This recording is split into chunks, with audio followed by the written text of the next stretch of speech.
Welcome back to The Grind. In this video, we're going to talk about the upcoming Gauntlet PvP event as well as some brief updates.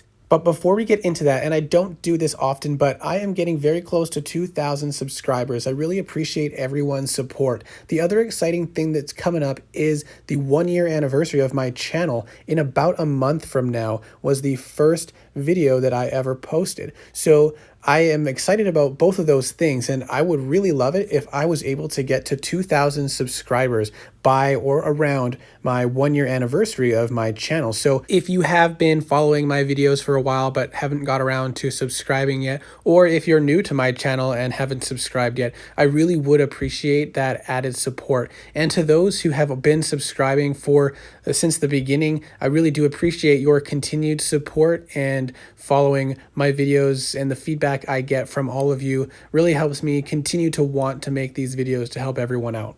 But that's enough of that. So one quick update, platinum chests have been introduced, and if you have any, you are able to open them during the end of this fortification event, but they will not be available during the PvP event. They are expected to return in future events, but as of now, we do not know when that will happen and for how long that will happen, and whether or not this is going to be a permanent feature, although I do feel like they are planning to make it a permanent feature in the future. So if you do have some platinum chests and don't want to risk waiting who knows how long, the fortification event is not a bad time to use them because it gives lots of resources for advancing your base. So consider that in your decision. So for the Gauntlet PvP event, I have a couple tips to share, but I do have a more detailed guide that I'll post in the description if you want to see some of the math and a little bit more discussion about why I recommend these tips. But with the Gauntlet PvP event, the farther you can get down the chain islands before the first PvP island, the better.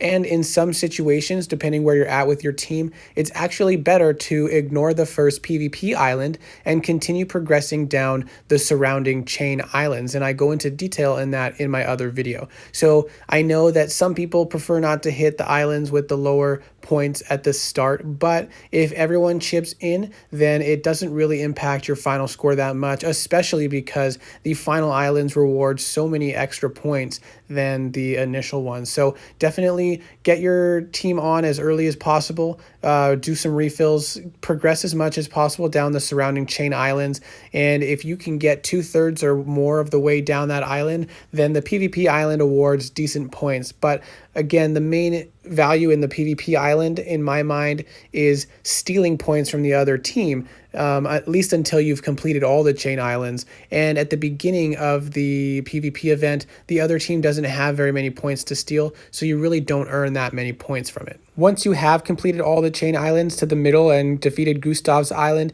then the PvP island actually is worth a fair amount of points, especially when you can steal points from the other team in the last half of the event when they have a lot more points. So remember, the last day of the event, especially when teams have more points to steal, that PvP island is so much more critical. So try not to burn out all your resources early on in the event, because if you cannot keep up with the push in the last half of the event, especially in the last day, then your team will slowly start to fall down the rankings. Now some updates on upcoming videos that I'm working on trying to get out as soon as possible. I am almost finished with a video going into detail on the mechanics of the Crystal Howitzer Tower and flying against it with different setups and doing different combinations just to show the effect of the tower and what it has on the base. And I'm a little bit excited about that tower. It does add some complexity, and we'll go into that in detail in that video. I'm also hoping to do an updated defensive rider video with more details than the current video I have out there